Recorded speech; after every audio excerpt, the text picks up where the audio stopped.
Take the chocolate and Lord, take me whenever you want. I said that too. If it's my time, it's my time. Right, at this I just point. hope I hear well done. Right. I had the Quest version of like Reese cups. Disgusting. Oh, Yeah, I could have told you that. yeah, but I heard this other brand, like, I think it's called like Skinny Dipped or something like that. I heard that one's pretty good though. Okay. Yeah. I'll take your word for it. Yeah. I'll just eat one Reese cup and send the other one the There you next go. day. There you go. All right, my bad. We ready whenever you are. Yeah. There we go. Okay. We're gonna be talking about communication. Since you're a pastor, you're communicating. Communicator, yeah. Yeah. What's my major? So in we're college? gonna do two. We're gonna talk about hot takes, Ooh. wit, clever speech, and is it doing more harm than good? And the other one is the importance of clear communication. So we'll start with that one. So y'all seen the you've had to have seen it, the meme that you need to leave. Yeah. So if you watch that whole video, and I'll put it in post. Yeah. Say goodnight, and he was crying because of the abuse that he was enduring in this school system. Then why did you stay in Mexico? You need to leave. Because I have not seen it. It's comedy. It's wild. It's this Mexican father, and he's talking about that his son's getting bullied in school, and he's crying. The fact that you laughing. Right. He's laughing before it even comes out, right? I'm like, little boy getting bullied. I'm like, It's so petty, though. I can just Like, hear him laughing in the It's- background. it's my petty, but goodness. I'll let him tell the story. So the father's telling the story, and I think this is what it is. And he's like, you know, it's sad that we're experiencing this here. And there's this guy going back. He's like, well, why didn't you stay in Mexico? Just very, very matter of fact. yeah, he's like, why don't you go back? Yeah. And that's where the you need to leave comes in. This is the script. I think I get what he meant. Yeah. Like it's bad here. Like, yeah, like But it's worse for you to be here. yeah. Not, it should not be worse, but right. Yeah. And so he's like, why not stay yeah. where it wasn't so bad? Like you're Sure. not facing this. Sure. So let's talk. So with all that, Stay in America. Oh God. So with all that being said, like you're a pastor. What's the importance of clear communication? Yeah. Yeah, I mean, it's everything, right? Like, so I think a lot of times leaders, pastoral leaders, preachers have, without intent, harmed people with their words, Yeah. even when they were meaning to do well, Yeah. right? And so for me, I think one of the things that I really try to make sure that I do is, one, make sure that my language is, let's say, it crosses all generations, so to where all generations can understand. But it's also healthy language. It's not language that is tearing down people, but it is encouraging them to reflect, encouraging them to, be honest with themselves. So I try to be careful, right? And I use tools to help me, right? Like some people are like, "Oh, you're a preacher. Don't be using ChatGPT." Why not? Why not? Right? So like, I'll take a theory of mine or like a revelation that I receive, and I'll go to chat and be like, "Okay, like just help me frame this in clear, concise language." And even to like the point where I'm giving someone feedback. Hey, this sermon, was not great in these areas, right? But how can I make sure that is warm and encouraging without tearing them down, right? Yeah. Language is so important now. And we're at such a critical time where people have been hurt by people in church leadership and all, that I cannot just be super casual with my words. Yeah. Now, I will be myself. I will throw in jokes. I will be inappropriate at times. And people know that they're going to get me with that, right? I'm going to probably say a sexual joke or something like that. It is what it is, right? But I do my best to be very clear, and also make sure that I am not saying anything that'll be harmful or bring someone back to any areas of trauma, right? Like there was recently a pastor who used the R word, like RAPE, in the pulpit, And he wasn't doing it like maliciously. At least I don't think he was. But he came back and publicly apologized. And I think that showed a level of humility to say, you know, it wasn't my intent, but it may have brought some, you know, a level of trauma for some people. So it's super, super important to me. Clear communication, what we're saying matter, and words matter. So Yeah. I agree. We got more preachers. Right, exactly, right. You know, what's y'all's experience? well, you're a preacher too. Don't act like you know you ain't one too. All right. Right. We'll get there. I mean, I think clear communication is very important. Even if it's not over the pulpit, because sometimes you can give permission without giving permission. And what I mean by that is like, say like a member comes up and tell you something that they probably shouldn't do. And you like, oh man, you a wild boy. Yeah. But you ain't never like bring no correction to it. You ain't never, like you said he was wild, but like he just taking that as like you joking. Right. So He you gonna didn't keep doing correct it. me, so I'm gonna keep doing Yeah. it. Right. Yeah. And so I'm gonna keep doing it because like he laughing, so you know it gotta be cool. Like, you know, it ain't serious. I see what But you mean. like the thing is you can tell him like, you know, you a wild boy, but you know, like you shouldn't be doing that. Probably shouldn't do this, right? Yeah. And so I think even in those areas, it can be good to have clear communication. Good point. And especially, like, I was looking at this thing on TikTok because me doing counseling and stuff, my TikTok has been taken over by therapy pages. That's good. Right. That's real good. But it was one person on there, and she posted that it's kind to be straightforward. Yes. And she was saying that like sometimes we have expectations that are built off somebody like beating around the bush. Whereas like as a counselor or a therapist, you might be like, all right, if you cancel your session and it's late notice, like you are gonna get charged $50. Yes. That don't mean that I don't like you. That don't Yep. mean none of this. It's Straight just up. that's what the rule is. Yes. And so even with like communication inside of church, how can we be more straightforward without being harmful or Yes. hurtful? But letting people know that like, I'm not telling you that this is wrong or that you shouldn't do this, or I'm not even correcting you because I just want to come down on you. Yeah. It's just because like, this is what God wants us to live by Yeah. in those things. And just being straightforward, because sometimes we'll beat around the bush, especially with certain topics that might be a little touchy. Yeah. And so just got to be clear. Yeah. For me, it's paramount. I think have experienced a little church hurt in the past. I try my best now that I am in leadership. Yeah. I try my best. I know I cannot prevent this 100% effectively, but I try my best not to be responsible or the culprit for someone else's church hurt. Sure. So I watch my words, even if I'm a little too hot. I'm not talking to that person in the moment. Sure. Like I'm gonna calm down. I'm gonna go talk to God. Great point. And I'll be like, what is, matter of fact, I'll even treat it like preaching. All right, it ain't my words, God. What you want me to say? Yeah. What do you want me to say to this person? And so like, I also then struggle because I am a truth teller. So like, once we get one-on-one, I'm telling you how it is. Yeah. And I have to watch how I deliver that because I think for the position I'm in, people hang off my words, and it shouldn't be that way, but it is. And so I have to be careful how I deliver it because I want to take good care of them too. Yeah. Because if I want them to change or do something different, then I have to be just like God, giving space and giving grace and sticking with them in that. But they're not going to stick with me if the first thing out of my mouth was that sucked. Like it's just not going to be that. Sure. But like if I can just love on them at first and then just say the difficult thing of like, all right, just, you know, I saw what you did on Sunday. It was, you know. Yeah, it's kind of like Jesus when when that woman was caught in adultery, Yeah. right? You know, like all these people were about to throw stones at her, right? And he meets her in a compassionate space, right? Like, hey, if any of y'all perfect, go ahead and stone her. Of course, they all have to drop their stones, but then he also did say, go and sin no more. Right. Right. So there's still a level of like, hey, I still want better for you.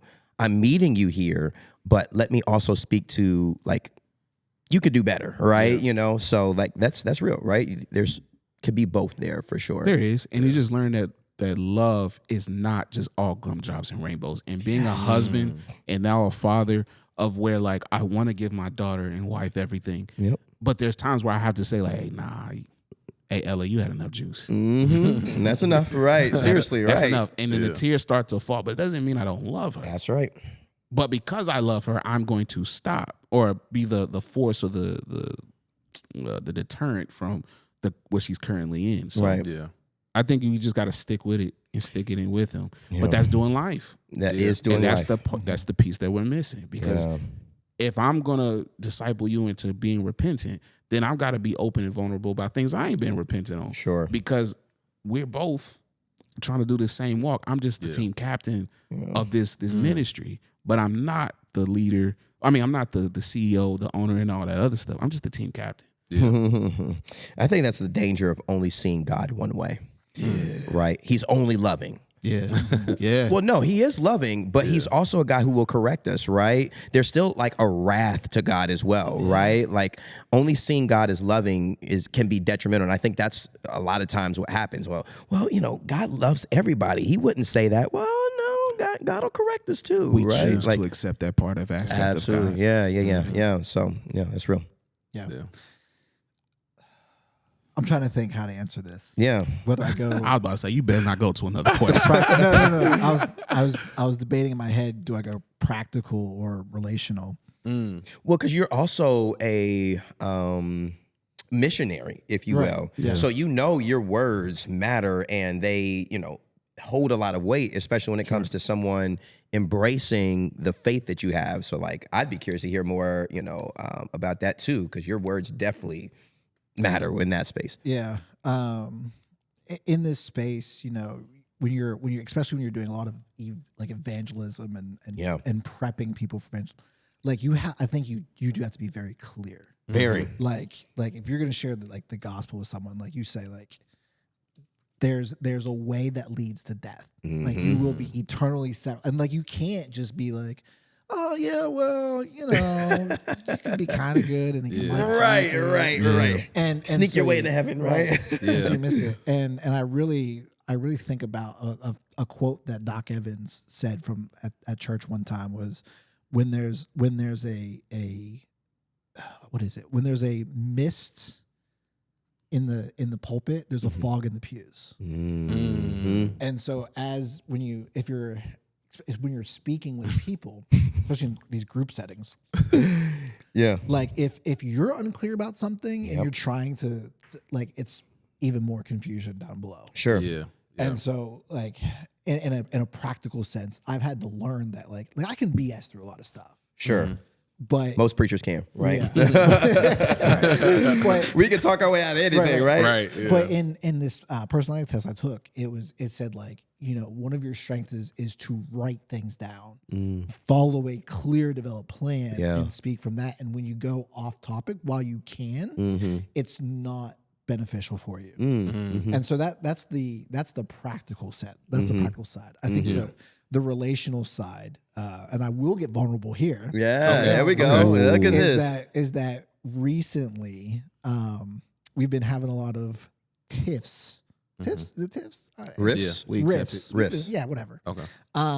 Where what I'm saying is one way, but the tone says something Yes. There it is. different. So in our house, the torrential rains over these past couple of weeks or past couple of days really, just flooded our basement. Yeah.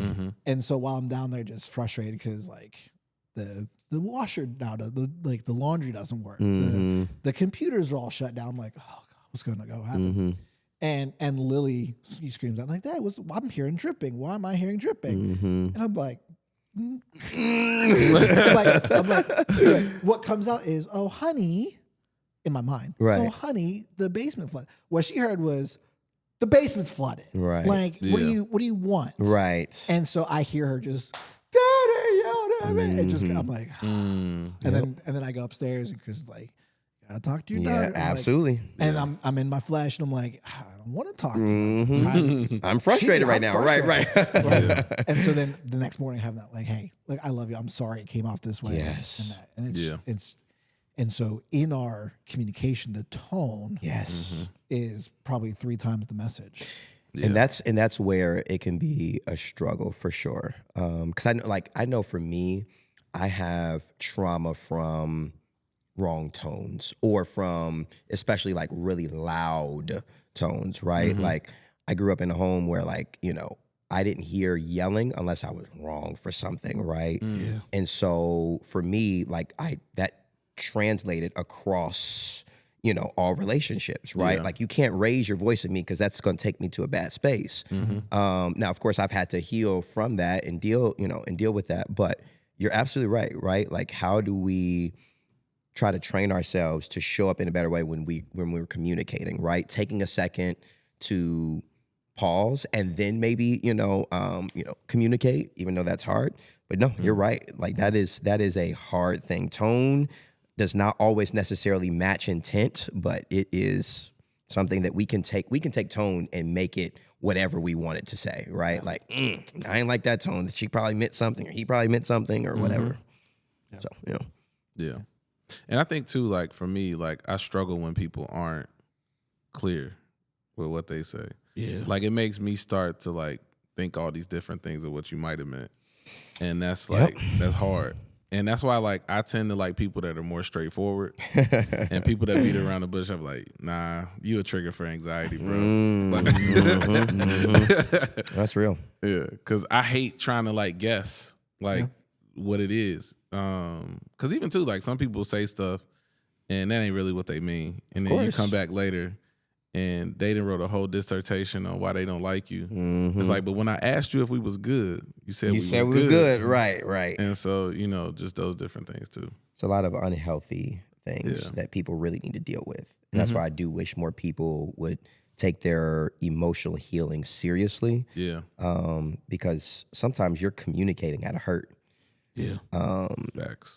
And people, you end up bleeding on people that you didn't even mean to bleed on because you don't even realize how unhealthy you are. But when you actually deal with those things, you may be a much better communicator when you realize the trauma you've been through or you work through some things that you've been through in the past. That's facts. I think out of all of us, as y'all gotten to know me, I'm not or even as that, I'm not a very extroverted. I'm very much introverted. Sure. You are. And and my natural default is silent. I don't say anything. And if I do speak, that means I have something to say and that's it. Like I don't do small talk. I don't do none of that. But in my first year of marriage, because we got married within the year of dating. So we dated for a year, then got married literally on our anniversary of us going on our... Don't waste no time. Don't waste no time. Right to it. Well, you know, right? I love it. Yeah. That night at Frickers, I knew that was it. That was the one for me. Overseas chicken, right? Yeah. That's real. She was the one for me. That's a story for another time. I love it. But that first year, because I grew up as Keith, and I'm be vulnerable as well. Growing up in a house where the harsh tones happen, only when you get in trouble, and I had to create this image of being the good son, of being like, I'm not gonna get yelled at and all this other type stuff. When I should have just took the correction as what it was. But when we got married, and we would have those tough conversations that would lead into tones and voices raised, I would just shut down. Yes, bro. And I would just shut down. And all she wanted me to do was just tell her how I'm feeling about this moment or what. And I couldn't do it. I physically couldn't do it. It was almost like Get Out, where he's like falling through the sunken place. I am inside my body screaming like, say something, dog. Say, get up. Wouldn't do it. Fight back. But I couldn't. And it took therapy. Yes. It took really being vulnerable with other brothers and stuff like that who's been married. Of like, yo, like, how do you be vulnerable? How do you have these conversations? Because I literally cannot get beyond once it gets to like I have to be accountable for certain things or I have to take care of her emotions and I'm like I'm struggling with mine, got time, and so I'm compartmentalizing the marriage. She's like I'm trying to bring unison, and so therapy definitely helped a lot with that, and it took me a while. It took me years to even tell my brothers I love them. Yeah, bro. And not in text, it was cool. Like, all right. But to dap up, look you in the eye, and say, "Yo, I love you." Yeah, like it took years to do that. I'm glad you're at that space now, though, man. Yeah. That's so great. And it quit. And it was on purpose to have Ella. And so now I have this emotionally intelligent 1.5-year-old. Yeah, bro. Who knows and can peep. Even when I'm having a bad day, she just give me this look. And Empaths, bro. Yeah. man, like Yep. she'll just lay her head on my chest, and I'm just like, I don't even know what I was mad about. Right. Like, Exactly what you needed, right? In that moment. Yeah. but I have to show her too Yes. that even men can be vulnerable. Yep. And that's a tough assignment that I took on, even for my wife. You know, to be vulnerable with her. There's times I done cried. Yeah, bro. Right. It's and real. there's some things I don't do. I don't do that. But like it was times where I just boo-hooed and was like, I'm not Superman. Yep. Yep. That's true. Yeah. Yeah, bro. How do you, as like, I guess for y'all as married men, fathers, leaders, ministers, all those things, how do you deal with the moments where you fail? Or I don't want to say fail, but you like Missed the mark. you missed the mark, make a mistake. Because I say chance, fail. as I'm tired of people being like as a "Oh, no, it's counselor, not a we loss, it's a reframe lesson." that. I don't care. You're right. Don't counsel me. As a counselor, we reframe that. You a counselor, you're not my counselor. Right. Facts. So how do you deal with when you fail? That's right. Let's be clear. You know, honestly, you don't. You just gotta face it. Like I don't know if that's what you mean, but like Yeah, I was about to ask him to expound. So we coming back to that because I want to hear what you mean. yeah, for me when I fail, Yeah. because I had to live up to being a perfectionist, Yes. or the good son, Yep. the oldest, the example growing up. Yeah. When I fail in my marriage, I have to shut down, close up shop, you know, be a recluse, woe is me, kick myself, and all these things. And it took my wife pulling me out of that of like, you messed up. I'll even be transparent, and I don't even put myself in and be foolish. I got scammed into buying a PS5. Okay. I got scammed. Gosh. And I went through, and you know the spidey sense, you know, in me is like, Yeah. Jigga, come on, you know better. I was like, I know, but this can't fail. Like this can't fail. Yeah. It just lined up, and maybe I went into it willingly because I wanted this thing for so long. Oh shoot, man! I was a part of that, bro. Now See, you I make wasn't me even feel terrible. I all wasn't even over gonna say again. that. Dang, bro. I wasn't even gonna put him in It's that. all good. It's a very small part, but he's not at fault or blame at all. Yeah. But because I wanted to do this, I ignored the red sign, the red flags, flags and yeah. the signals and all. I ignored all that. Yep. I wanted this thing. You know, at the time, PS5s were Hard to get. were scarce. Yep. Facts, Like yeah. like I was on Walmart, Target, GameStop. Best Buy, and Twitter, all tabs up on my Mac at all times. Yeah. I was bidding on that and the cool gray 11s. I was gonna come out with a dub Great this year. bids. Yeah.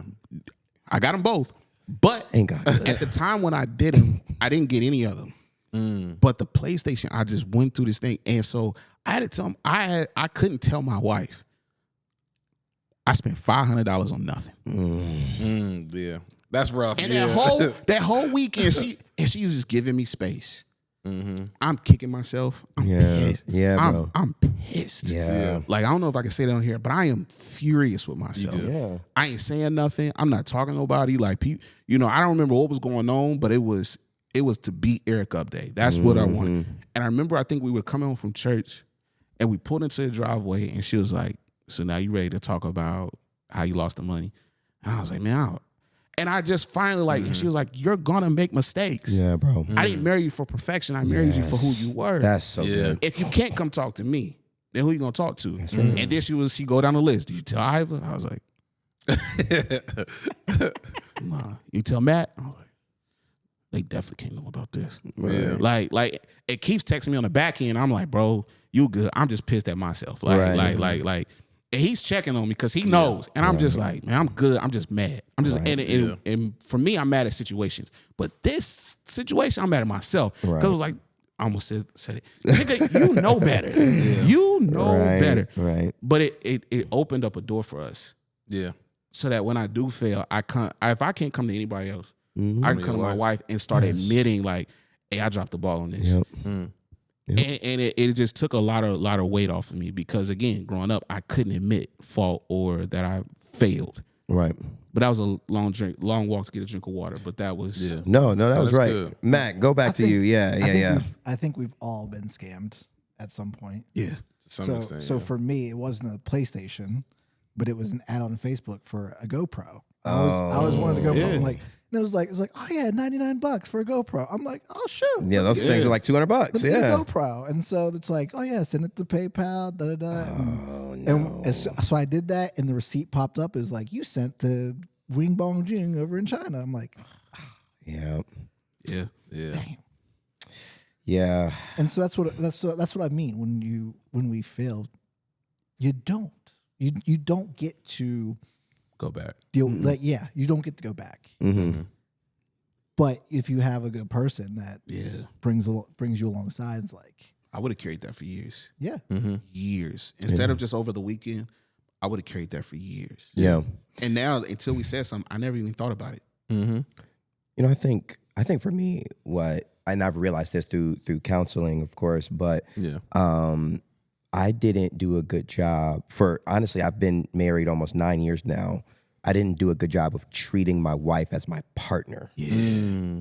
Right? Somebody who wants to do life with me, which means that she's not walking away or judging me, or at least I don't think, when I mess up, right? It's like, Yeah. don't be, because I would always, if there was something that I may have done wrong, I was trying to find every reason to justify what I did instead of just embracing the fact that this was a moment where I missed it. And so that caused a lot of arguments because here I am trying to argue for myself, right? Like trying to make sure she knew I didn't mean to do this. I trying to protect my name she's not coming for me, to me to try to, call me out of my name or whatever. She's just letting you know like, hey, you missed it. Or, hey, I'm trying to teach you how I want to be loved. Right? Like I'm not, why are you trying to fight me on me? So it's like trying to understand that. And like Eric said, like giving yourself the grace to be like, you know what? I am wrong. And let me at least be humble enough to say, hey, you know what? I'm sorry. Let me try to work through this together or whatnot. So like that's 9 years in, I didn't realize I wasn't treating her as a partner. And she's been saying it, but I wasn't really hearing her because I was still only trying to justify my actions. Whereas now I'm like, okay, I'm gonna give myself the grace to be wrong or to miss it. And that's freed me in a lot of spaces because now I'm also, transferring that to every other area. Yeah. I get to fail as a pastor. I get to fail like, in other spaces because I'm a flawed person. Yeah. So yeah, that's definitely where I'm at. yeah. We talk about it, right? We talked about it tonight. Yeah. Either this episode or the previous one. I don't know which one. But it's the go and sin no more. Yes. It's like, look, you failed. Yes, you I did. Yep. Grace go- and accountability. Yeah, no go and sin no more. Yep. Yep. And Absolutely. I think that's a little bit hard sometimes because like I don't have a good relationship with failure because like Not at all. especially too like after my parents split, like I was the man of the house basically. Not that my mom asked me to take on that mentality, but that was my kind of coping mechanism for what I thought was needed in the house. That's right. That's real. And in Black culture, a lot of times, you hear older men say that you got to step up if you're the man in the house, stuff like that. So, it just became that because my grandpa was already, gone at that point. Yeah. My grandma, eventually she had cancer, different things like that. And so it was a lot of it. And then too, the other part is when people start to put you on a pedestal, you feel like it becomes the expectation. Yeah. And so like people will say different things like, man, I don't think you ever have a bad day. And I'm like, They don't know. They don't know. they don't I know. cussed No. 3 people in the way. Right. And it'd be stuff like that. And then too, like, not that you get a big head to where it's like, I'm just this great person. Right. But it becomes a fear like, dang, like, can I let them see me have a bad day? Yes. Or can I let them see that I failed in this area? That's good. And then you try to compensate in ways that you're not supposed to. Yep. And not even in ways to where, some people will go like buy the big car, stuff like that. I ain't talking about that. But for me, it'd be something like I'll overwork myself Yes, to make sir. sure that Yes, I don't sir. fail. Yeah. Yep. And then it creates a false sense of expectation on everybody else for what I can do. Yeah. But sometimes you just got to tell people that you fail. And you don't. People don't get to know you. Yeah. Yeah. So it's like I highly doubt she'll watch this. Uh-oh. But just know I love you if you're watching this. Oh, he's about to say something. No. There's someone at our church. who Okay. I pulled in one Sunday morning. I pulled in into the parking lot, and she was there and she was smoking. And she sees me and she's like, puts it out real quick. Yeah. I'm like, I'm about to ask you for what? You just don't know. Like I want to have a men's ministry where we get together, and we smoke cigars in the parking lot. Yeah. Well, you can. Like shit, I might pull up with some Budweisers in the cooler. well, not the beer, man. I can't be doing that. That's one thing I can never do. It is so gross. But anyways, that's a whole nother But conversation. it's just so funny. Like when people don't know you and they like put on this front for you. I'm just like, girl, bye. Right. It's like y'all just don't know. Right. You'd rather know the real them, right? Like you can cuss around me. If you try to stop cussing around me, I'm awkward. It's awkward now because you're trying to be something that you're not. Yeah. So just be you. And if you feel a level of conviction about it, then maybe it's something you need to work through with God, right? Like, but you ain't got to worry about that with me. Because I worked at a restaurant. I picked up smoking just so I could have the breaks with everybody else. Well, see, there it goes. Let's be clear. Yeah, but that's one thing that I loved about working at Apple. Yeah, because bro. like I didn't tell nobody that I was a minister and stuff like that. They just found out, Yep. you know, of course through social media and stuff like that. But you know, some people was like, you know, you a pastor? I can't say. I was like, you good? Do Just what you chill, do, right? But like, also people at Apple are like authentically themselves. Yes. And so like, eventually, you know, I'm around people who, you know, they live a whole different walk of life. Yes. But they were able to just be themselves because it's just like, I just want to know the real you. And Like, sometimes that can be a small crack in the door to where God can open, some type of level of exposure to what a life with Him would look like. Oh, you know what? I can be real with Iva. Like, let me just talk to him about, why he's a believer or anything like that. Those relationships, and that's why I was talking about, like on the previous episode, like just about us being in the marketplace and us being, in different spaces. Like God needs us to be in those different spaces to be able to reach people. Even if it's just one person, it makes all the world of a difference. It's real.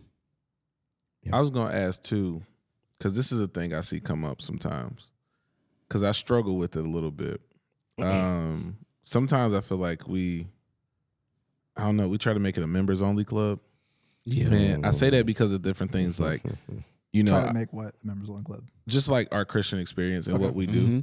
Because like for instance, there's a debate. Caleb Gordon, he was talking about how no Christian artist should ever feature with a secular artist. What? Yeah, it's a whole thing. It's a thing, And it's not a knock against him. I get where he's coming from, but at the same time, like as a music artist, it's like, man, but you don't say like I should only go to a Christian doctor. And so, why is music, but I feel like sometimes we try to make it a members only club to where everything just has to be so Christian that we kind of like isolate ourselves from the marketplace. Yeah. And then, we wonder why people don't want to come to Christ. And it's like, because Church you privilege, cast me out. So I had Church privilege. I had a different take about the Caleb Gordon thing.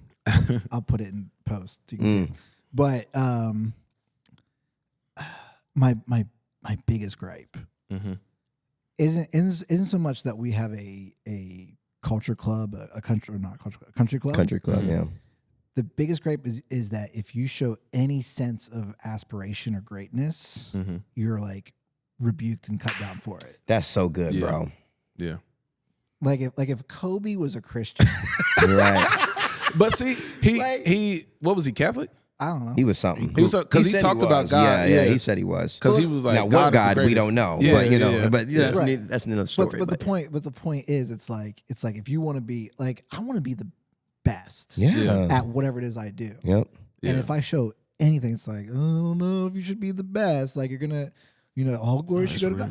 Yes, and like you can walk and chew bubblegum at the same time. Yeah. Like I want to be great and I want to give glory to God. Yes. Right. And I think that is the what would I call it? I think we've got to have a proper theological view of ambition. Yeah. Because I think that ambition can be a good thing and a bad thing, right? Yeah, I think you can you can accept grind culture, and grind culture can work you into idolatry because you're now like putting, all your emphasis on getting, 100 grand a year, 150,000 a year, or whatever, and and that becomes an idol, right? But I do think, like you're talking about, I think that we can have a desire to be the best and it not be something where we are like comparing ourselves to other people or that we are, trying to like being materialistic where we are like just doing everything for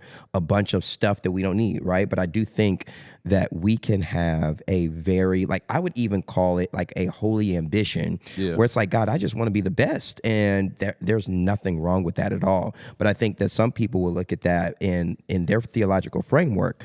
They can call that, arrogance or trying to think of another word that, that they would use. But like that, it goes back into, your theological frameworks, right? Like, and and there's a lot of things that you can talk about when it comes to that, right? Like, so this whole conversation about, gospel artists and all that, you've got one camp who's going to say like, well, it's just sinful and, they're full of the world and you shouldn't do that at all. But it's like on the other side, it's like, well, at the end of the day, God can use anything. And on top of that, like, who cares, right? At this point, right? Like, I'm not saying you should go and, invite Nicki Minaj to your church and have her do a set. I'm not saying that, but if she's... But I wouldn't be mad at it either. Well, I mean, like, okay, it's different. See where this I won't goes. put her in my church, right? Okay. She can go to Peace in Avondale, right? But Oh my God. I read it back to the ushers. Wait, let her cook. Let her cook. but yeah, like that's the whole thing, right? Like I'm just Because I struggle with that. Because like as like hip hop fan, rap fan, but also a rapper and artist and stuff like that. Like when I get on track, I want to have the best verse. I don't care what nobody says. Sure. Like, that's what I want. Because even too, like seeing like Malice from Clips, like go back into rapping and things like that, and even stand on what he believes. And doing that, like every interview he's been talking about God. But he's able to be in that space, like a secular space, but still bring like what God has been doing in his life to that space. And I'm not, it's because it's not a Christian album. He just happens to be a Christian who's on the album. Right. And I think about like guys like Kev on Stage a lot, right? Yeah, like, exactly. So he is a comedian. I wouldn't even call him a Christian comedian. He's a comedian who he will go to the Funny Bones and all that, but he'll also be in churches and do comedy inside Christian churches and all that type of stuff. And I truly believe he's operating in what he's called to do. Yeah. Like laughter is good for the soul. We all need to laugh, and he does an incredible job, I think, of representing what it means to be a God-fearing person, be someone living and operating in purpose, and going into different specters or different spheres and being able to have an influence in making God still look good in the process. Yeah. Now, some people may disagree and be like, well, he shouldn't be going to the Funny Bones where they get to smoke and drink and all these type of things, where I'm just like, nah, he's doing a great job. And so I think he's one example of what it means to be going into, I mean, even athletes, right? Some of our athletes we see doing a great job of like bringing God into that sphere. Yeah. Right. So, yeah. I had a thought. I can see it. I was like, I was just waiting for it to come out. It escaped me for a second. But they didn't change who they are. Yes, they stuck to their convictions in every space that they in. And I saw that. You see that when you stick to your convictions. Like you go kick it with your friends and all that. I'm not drinking. You know what I'm saying? They will then get to move and circumvent around your convictions if you continue to stand and be vigilant in that. Yeah, that's true. And I don't to Caleb, what's his name? Caleb Gordon? Yep. Okay, cool. To his point, I don't get it. I don't get it. Because I thought we were supposed to go out and make disciples. Yeah. It doesn't say go out to different churches and figure out who your buddy is. It tells us to go in these spaces and make disciples. Yeah. And I understand, like, how do I make disciples on the track? Well, if you sending a track or you doing all this and you spending time in the studio, that's your time. And that's why I say, like for Lecrae, I saw Lecrae do it first. Yeah, he got Killer Mike on his new album that's about to come out. Yeah. Dope. Yeah. Dope. Cool. Yeah. I'll check that out. But again, like, I don't know. I think I don't know what the wave or the trend or what this happened was, where it became this thing of you a Christian, you a Christian, we gonna be the Christian gang together and no new friends. I don't get that.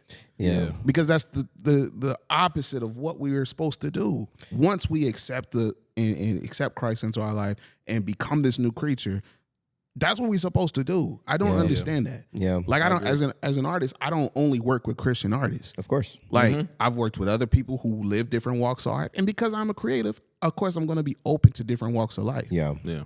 But again, just like we talked about in one of these episodes about being a good steward at our job. Yeah. Yeah. I am praying to go into these places where, I didn't get it at first, but it took me years after being in youth development for so long that when I go in my classrooms or I go in these spaces, I'm like, God, what do you want me to do? Yep. What's my purpose here? Yep. What do you need me to do? Because it's not about what I want.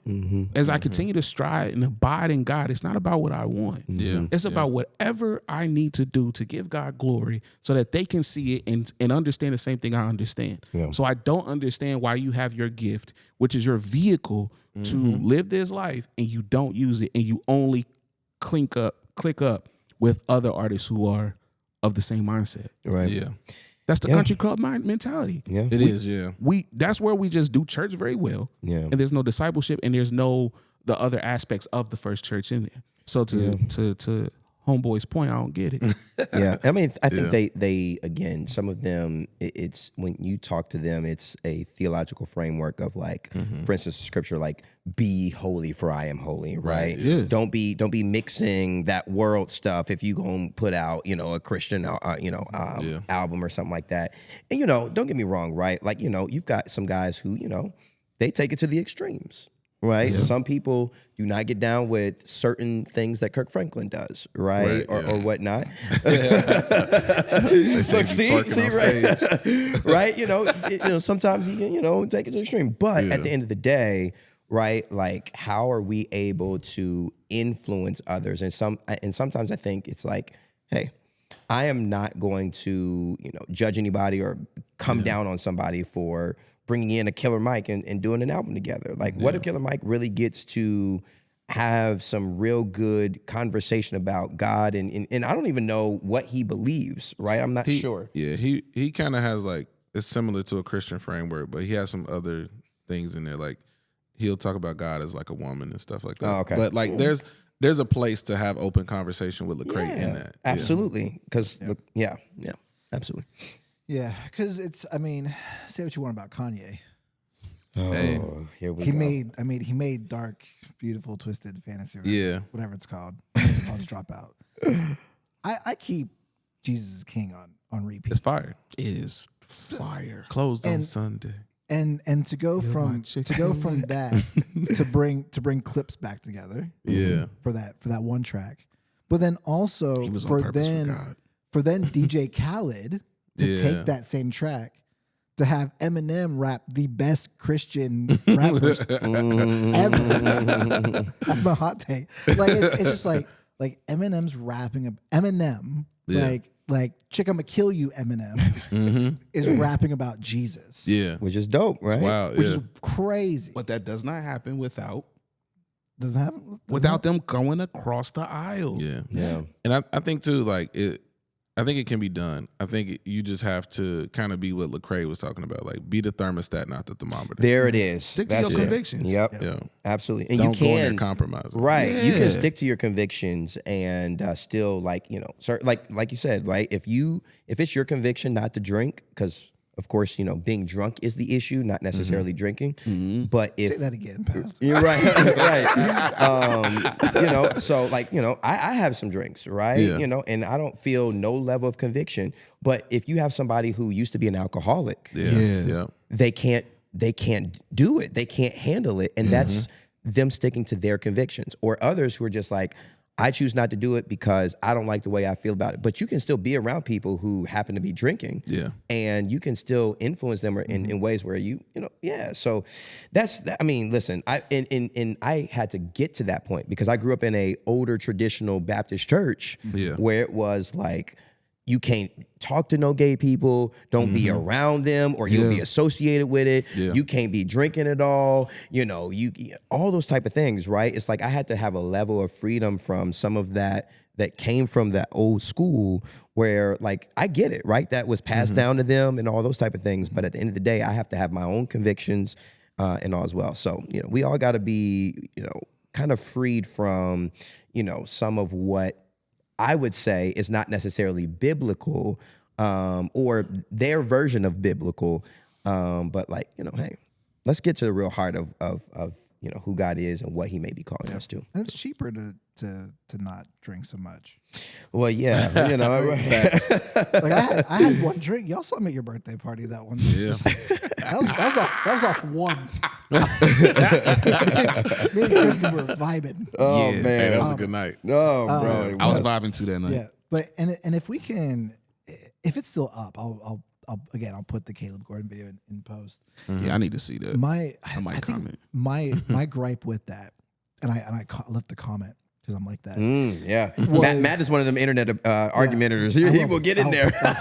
You say the sky's blue. I'm in your comments. Right, here we go. My gripe was in the same, like, he's complaining like whatever, but he's like our music is worship to God, and also arguing like they're stealing our rewards. I'm like, well, what is it? Is it glory or is it awards? Because you could. It's like Glorilla. Yeah, like you can have. There's nothing wrong with having the awards. Like, if you want to be the best, be It's the gonna best. come with it. Yeah. But let's not get it twisted that, like, you cannot argue both. Mm-hmm. You can real. you can go for the awards and say this is the glory to God. Yeah. Like, thank God, like, these things happen and all praise be to Him. But don't argue the two things against each other. Yeah. Yeah.